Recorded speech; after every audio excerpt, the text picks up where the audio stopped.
what even is a human doing this far away from one of their cities? And in this weather? I swear I will never be able to fully comprehend their kind. Now, where'd this one get off to? I could have sworn I wasn't far behind them. Wait. Is that? Oh no.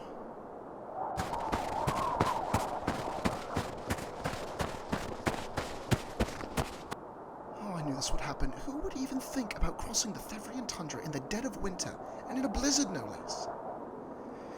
Oh god, what am I going to do with this one? Oh, they've still got a pulse. And they're breathing, albeit slow and shallow. I'll have to get them back to the cabin before hypothermia sets in fully. Come on, human. I'm not going to leave you here to die.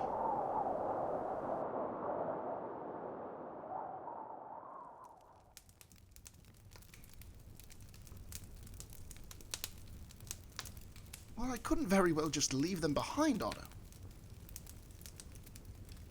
No, absolutely not. Now, I know you're worried, but I'm not just going to leave someone to die out in the cold. Otto, someone we both consider to be very wise once said, to ignore the plight of those one might conceivably save is not wisdom, it is indolence. Now, I want to hear no more about this. Wait, I think they're waking up. Take it easy, human. You're safe now. Oh, that was just Otto. Sorry about that. He worries about me very easily, and he wasn't exactly excited about me showing up with a human, even though you were very clearly in need of aid.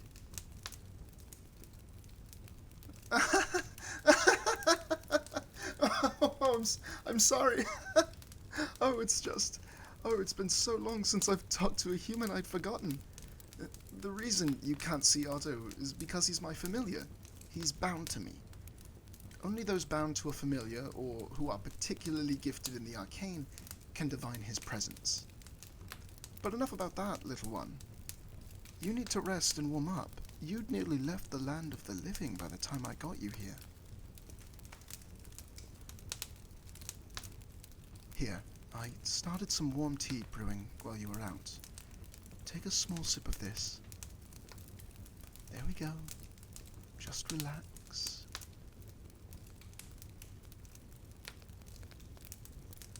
Are you quite comfortable?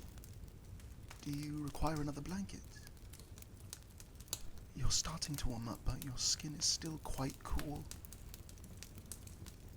Huh? Oh, me? I'm a Kitsune. You know, ears, tails, all that. You haven't heard of us? Has it really been that long? Never mind. Well, I'm a Kitsune, yes. A type of fox demi-human, though with a much longer lifespan than you and yours, my pretty little human. Well, I would wager you haven't heard of us because we generally keep away from humans in their settlements. They tend to be loud. And you humans can sometimes be rather unpredictable. Oh, don't get me wrong, little one. It's the most interesting thing about your species. Your uniqueness is unmatched in the world. But just like one of you may be a noble soul who protects and provides for those around him, another may be a remorseless killer.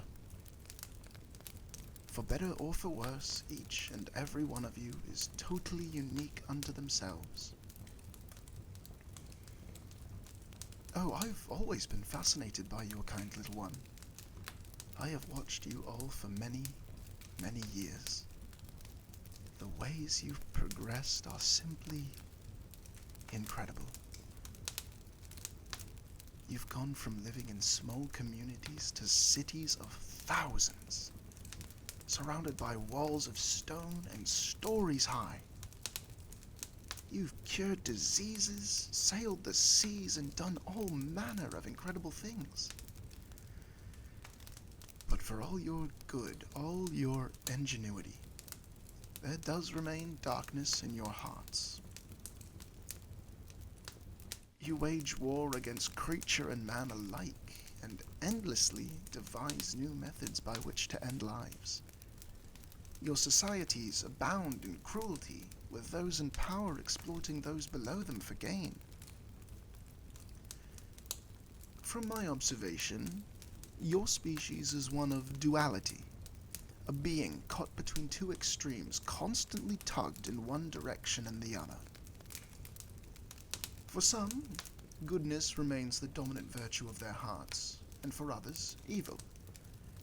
Most of you, however, reside somewhere in the middle, amidst that churning juxtaposition of your existence.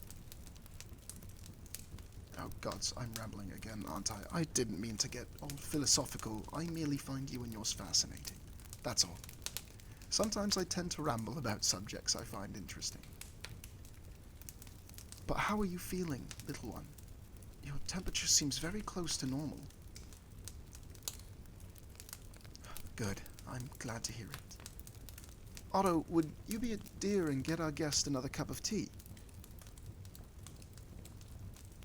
Thank you. Here you go. Drink up. That's better, isn't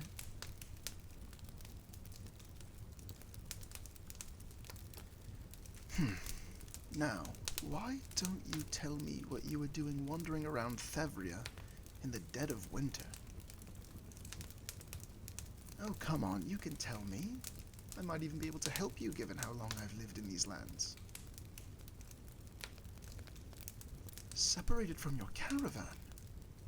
Oh, you poor thing. You must have been hiking for ages before I found you in the snow. It was coming down so fast as well, I nearly wasn't even able to see you. I don't know when this weather will clear.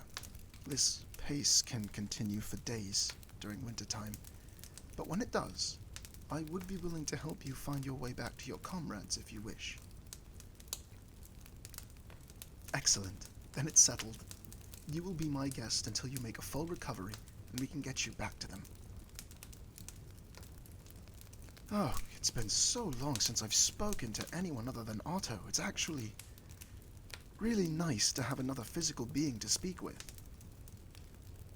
Otto, you know I love you and that I meant no offense. I'm sure you feel the same way about conversing with the other spirits. He can get a little defensive sometimes, but he's harmless. Otto's not the biggest fan of humans. I've tried to make him understand how diverse your species is, that individuality is what makes you. But old prejudices die hard, I'm afraid. You know, human, many ages ago, I actually lived among your kind. Mayhap you've heard in passing, or rumor, of the Kingdom of Valencia. I might have guessed as much. To you, that name, like so much else, has been lost to the annals of forgotten history. Slipped through your fingers like so many grains of sand. Oh, it's not your fault, human, or your species. It's merely a side effect of your ephemeral existence. You die, and your descendants forget. And thus do the lessons of the past go unlearned, and history is allowed to repeat itself.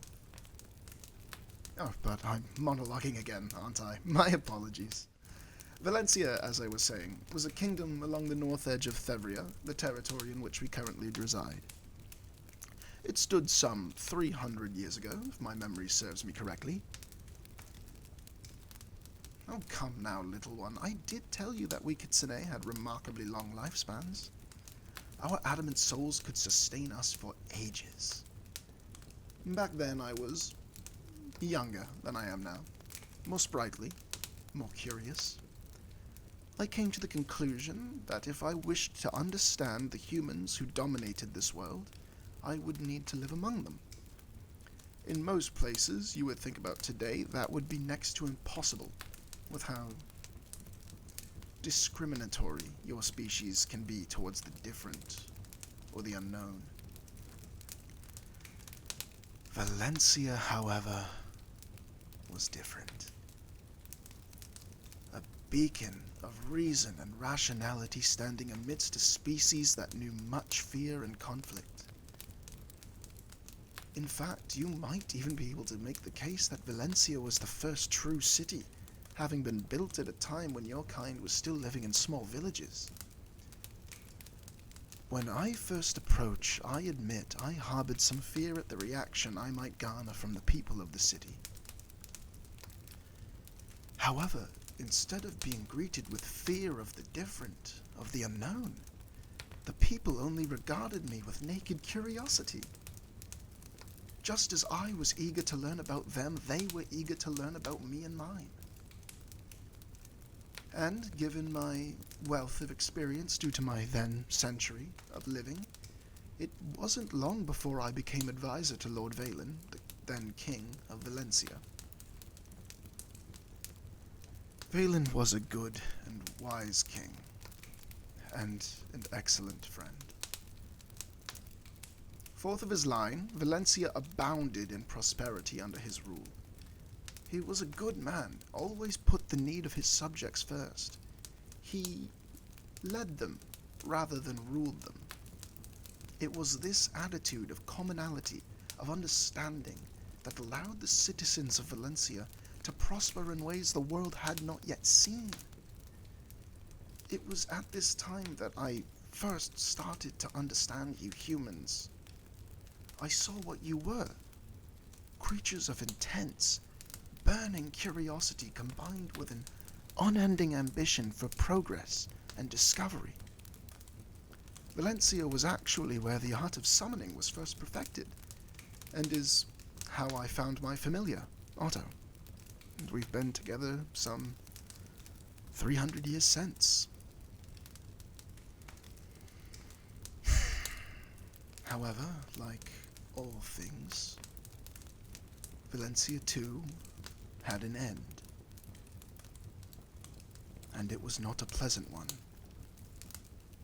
For all their progress on reason and rationality, there were those who grew arrogant in how they viewed themselves and their power. All the advancements they had made in the sciences and the magics caused them to develop a hubris that would prove to be the undoing of the entire civilization.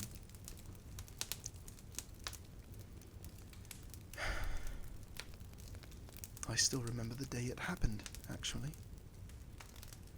I was gathering reports from the Royal Scholars Academy, the Treasury, and the Institute of Sciences to brief Valen on current progress being made in the fields.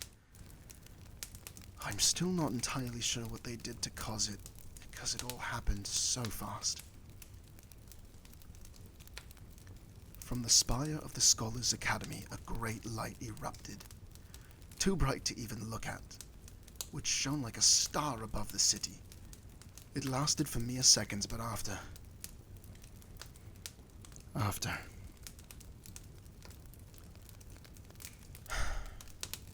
the very sky itself seemed to split open.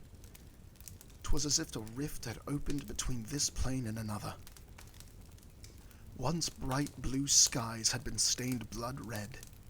The sundered sky let loose a star shower, flaming hunks of rock crashing down within the city and over the whole landscape, visiting upon us in absolute devastation. The only reason I survived is luck. I was nearby an entry into the city sewers, which descended far underground. I can still remember how the walls shook with every impact and explosion. I can still hear the screams of the dying echoing through the air.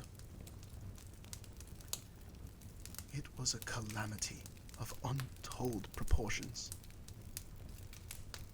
With Otto as my light, I made my way to the end of the sewer, where it emptied into what is now called the Thevrian River. By then, the tremors had ceased and the rift had closed. I trekked up to the peak of a nearby hill to survey the damage, hoping, praying, that the city still stood.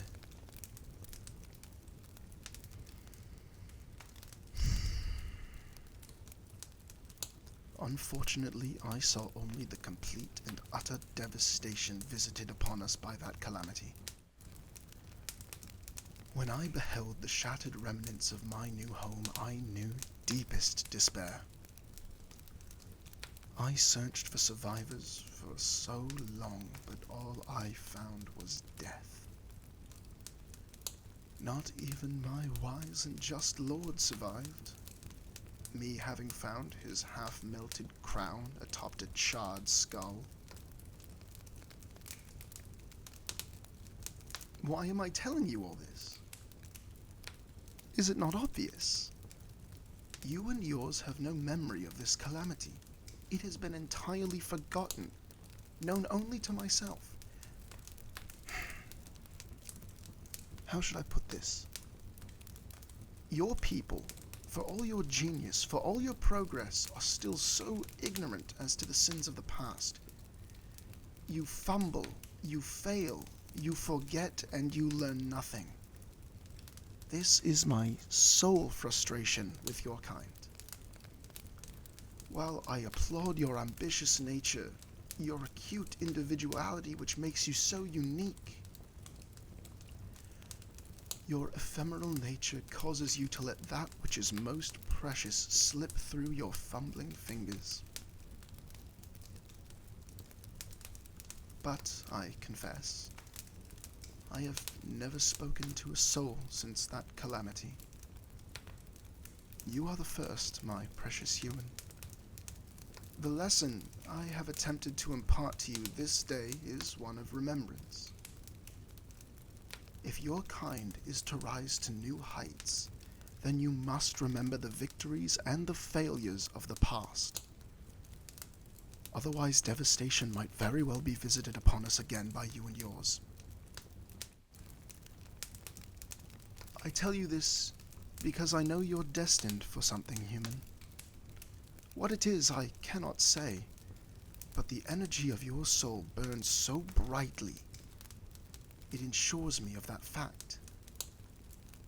I do not believe it was mere coincidence that such a dense soul found its way to me. Therefore, I would ask to go with you, to be your companion, a guide, in a sense. How do I know? Well, this whole time I've had Otto looking at your ether, your soul. You have a remarkable soul for a human. Such a soul should be guided, shepherded, young one. And there are secrets to which only the ancients are privy. So, will you have me? I'm glad you accept. Tomorrow, if you're healthy enough, we'll begin the trek to find your comrades. Don't worry about my features. I've discovered a multitude of ways to disguise one's true appearance over the eons. For now, however, you should get some rest, little human. No doubt I've tired you with too many words. Allow me to just stroke your hair until you fall asleep. Oh my, I think Otto's actually getting jealous at all the attention I'm giving you. But just let your eyes close, my new friend. Tomorrow is a new day. There we go. Drift off to sleep, my sweet thing. My new charge. My new purpose.